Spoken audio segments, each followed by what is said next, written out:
सदगुरु कबीर ने कहा कि साधु होना चाहिए, बनना नहीं चाहिए। बनने के लिए तो आदमी तुरंत बन जाता है। मार्केट में कपड़ा है, खरीद के ले आया, पहन लिया। नौटंकी जब होती है उसमें साधु बनता है, रावण बनता है, विश्वामित्र बनता है, वशिष्ठ जी बनते हैं, और साधु का स्वंग बनाया जाता है। और नाटक जैसे समाप्त होता है तो साधु का ड्रेस भी समाप्त हो जाता है। आज देखिए जगह जगह सदगुरु कबीर साहब के नाम पर कबीर नाटक होता है ना। जो सदगुरु कबीर ने जीवन भर नाटक छुड़ाने का काम किया, अब उनके चलवा सब कबीरे साहब कबीर नाटक करने लग गया। सदगुरु कबीर ने जीवन भर नाटक को खत्म किया कि नौटंकी से काम चलने वाला नहीं है। नखड़ा बनाए राम न मिली है, नखड़ा बनाने से राम मिलने वाला नहीं है। साधु का भेष जब बनता है तो जब तक नाटक चलता है तभी तक, उसके बाद समाप्त हो जाता है। सदगुरु कबीर ने कहा कि साधु होना चाहिए पक्का होए के खेल, कच्ची सरसों पेरी के खरी भयान तेल। कच्ची सरसों को कोई पेलने के लिए जाएगा तो न तो उनकी खल्ली बनेगी न तेल ही निकलेगा। उसी तरह मन में वैराग नहीं है, सेवा की भावना नहीं है, त्याग नहीं है, और कोई साधु बनने के लिए चला जाएगा तो क्या हो पाएगा साधु। सदगुरु कहते हैं कि साधु जीवन भीतर से हो जाइए, बाहर स्वयं बनाने की आवश्यकता नहीं पड़ेगी। भीतर से जो व्यक्ति साधु हो गया वह घर में भी रहेगा तो साधु रहेगा, वह बाहर में भी रहेगा तो साधु रहेगा, वह आश्रम में भी रहेगा तो साधु रहेगा। जो व्यक्ति भीतर से साधु नहीं हुआ, बाहर कपड़े से साधु हो गया, वह मंदिर में भी रहेगा तो पाप ही पाप करेगा। जो व्यक्ति भीतर से साधु है, बाहर से कपड़ा धारण नहीं किया हुआ है, वह घर में भी रहेगा तो पुण्य का काम ही करेगा, साधना का काम ही करेगा। इसलिए सदगुरु कहते हैं कि साधु होना चाहिए, बनना नहीं चाहिए। जो बनता है वो बिगड़ना निश्चित बिगड़ जाता है, लेकिन जो हो जाता है वो बिगड़ नहीं सकता है। साधु होने का मतलब है कि आपका स्वभाव इतना अच्छा हो जाए, आपके स्वभाव इतना मधुर हो जाए, आपकी वाणी इतनी कोमल हो जाए कि आपको व्यक्ति साधु से कम दर्जा नहीं दे। ये साधु कहीं ऊपर से टपकता नहीं है। यही हम और आप में से कोई संत हो जाते हैं, कोई साधु का जीवन जीने लगता है तो घर में ही रह करके उसको साधु कहते हैं। राजा जनक के बारे में कहते विदेह राज, उसको विदेह मतलब देह में रहते रहते क्या हो गए, विदेह हो गए। शरीर में रहते रहते शरीर को छोड़ करके जीते थे कि मैं शरीर नहीं हूं, मैं शुद्ध बुद्ध ज्ञानवान आत्मा हूं। भूख शरीर को लगती है, आत्मा को नहीं लगती है। नींद शरीर को लगती है, आत्मा को नहीं लगती है। प्यास शरीर को लगती है, आत्मा को नहीं लगती है। तो शरीर में रहते रहते राजा जनक अपने आप को शरीर से बिल्कुल अलग कर लिया। जैसे कमल के पत्ता को देखिए, फूल को देखिए। कमल के फूल तो सब लोग नहीं देखे होंगे, पेक्चा के पत्ता को देखे होंगे। पेक्चा जानी छिए, पेक्चे बोले कोचई बहुत बोलते हैं, बहुत अरबी बोलते हैं।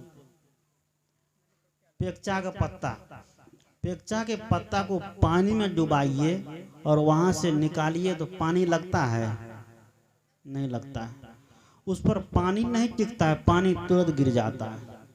सदगुरु कहते हैं ठीक उसी तरह संसार में रहिए, चाहे स्त्री हो चाहे पुरुष हो, दुनियादारी में रहिए, लेकिन दुनियादारी के विकारों को अपने जीवन में प्रवेश नहीं करने दीजिए।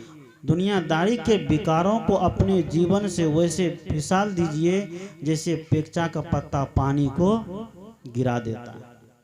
तो कबीर ने कहा कि कमल पत्र है संत जन रहे जगत के माही, बालक केरी धाय जो आपन जानत नाही।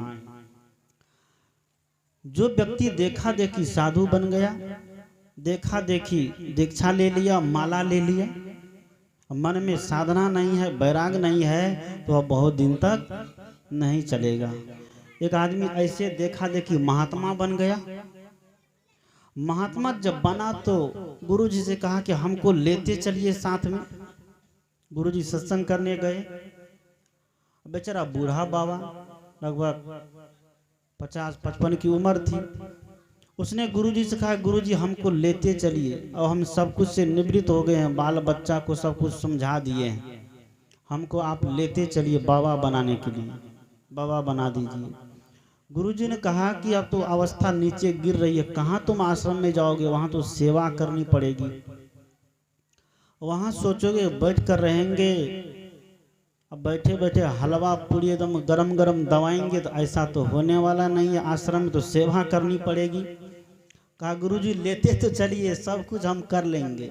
देखा देखी गुरुजी कितना मान सम्मान हो रहा, मन पर बैठते हैं, प्रवचन करते हैं, लोग माला पहनाते हैं, सब प्रणाम करते हैं।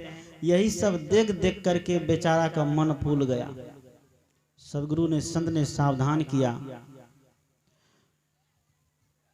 ऐ मोक्ष मार्गी संभल संभल के जाना, जो चूक गया फिर उसका नहीं ठिकाना। ऐ मोक्ष मार्गी संभल संभल कर जाना, कहीं ऊंची गद्दी शोभेगी, कहीं जय जय जय जय होवेगी। तुम मान प्रतिष्ठा देख कर नहीं भुलाना, ऐ मोक्ष मार्गी संभल संभल कर जाना। हम लोगों के लिए समझाया है, कहीं ऊंची गद्दी शोभेगी, कहीं जय जय जय जयकार होंगे, कहीं रथ पर भी लोग बैठाएंगे, लेकिन कभी ऐसा समय आएगा कि गाली देने वाला भी मिल जाएगा। मिलता है ना, साधु को सब मिलते हैं, ये साधु महात्मा सबसे टकराते हैं। प्रवचन देते देते भी कहते हैं महात्मा जी जल्दी खत्म करिए, भागिए गांव से। क्यों? हमारे विचार उनको समझ में नहीं आए, वो अपने विचार के अनुसार हमारे विचार को ढालना चाह रहा है, तो समझ पाएगा? कभी नहीं समझ पाएगा। संत कहते हैं कहीं ऊंची गद्दी शोभेगी, कहीं जय जय जय जय होवेगी, तो मान प्रतिष्ठा देख के नहीं भुलाना, ऐ मोक्ष मार्गी संभल संभल के जाना। कहीं गले में माला पहनाए जाएंगे, लेकिन इसी जगह में हमें सावधान रहने की आवश्यकता है। जब देखिए कोई सम्मान कर रहा है, हमारा कर्म जब बिगड़ जाएगा, वही अपमान करने के लिए भी तैयार हो जाएगी। सदगुरु कबीर कहते हैं कि साधु होना चाहिए, बनना नहीं चाहिए। भीतर से हो जाइए, होना भीतर से होता है, बनना बाहर से होता है। गुरु ने उसको बहुत समझाया कि तुम मत जाओ, घर में ही रहो, घर में ही रह करके साधना करो, क्योंकि उनके बारे में जान चुके थे ये घर में भी प्रेम से नहीं रह सकता है। बहू से झगड़ा कर लेता है, बेटा से झगड़ा कर लेता है, पत्नी से झगड़ा कर लेता है, और जो घर में सही से नहीं रह पाएगा तो वो आश्रम में भी सही से नहीं रह पाएगा। वहां जाएगा तो गुरु जी से चला झगड़ा करेगा, कुछ दिन में गुरु भाई से झगड़ा करने लग जाएगा, उठा पटक करने लग जाएगा। साधना का मार्ग घर से तैयार होता है, भक्ति का मार्ग घर से तैयार होता है। घर में जो व्यक्ति संयमित जीवन नहीं जी पाएगा, तो वो घर छोड़ करके मंदिर आश्रम में भी संयमित जीवन नहीं जी पाएगा।